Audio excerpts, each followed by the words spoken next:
Uncle Fester came to Blind Cat Rescue in 2018. And when he arrived, he was, he'd been astray on the streets. He was in bad shape. We don't know how he got out there. Did he leave a colony? Was he dumped?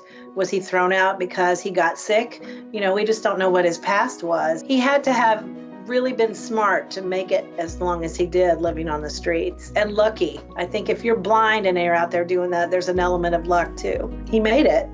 He made it despite all that. He'd been in a neighborhood begging for food, blind, wandering around, and some neighbor finally took pity on him and, took him to a vet, and they called us about him.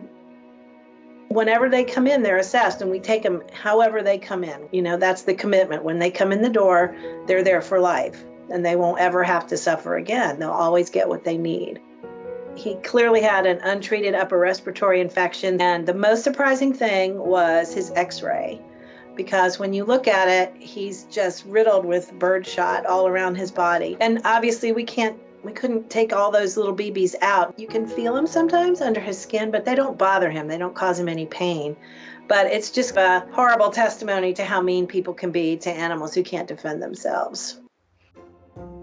He had some malnutrition to deal with. Part of BCR's ongoing care for every cat who comes in, like Uncle Fester, is wonderful, healthy meals. And Supakit and all of your customers are the reason that our cats get those meals, and we're so grateful. Uncle Fester is probably one of the nicest cats you'll ever meet. He's the one who, when a new cat comes to his room, he's always like the welcome committee. He wants to snuggle down with that kitty so he feels at home and feels comforted. And he's just the nicest cat, and he loves people, which is surprising considering his history. But he's super lappy. He wants to sit in your lap and he purrs. But his favorite thing really, I think, is to cuddle up with the other kitties. We call them cuddle puddles. And they just pile in on a big cat bed and hang out together. And that's his thing, He's a big teddy bear for all his roommates.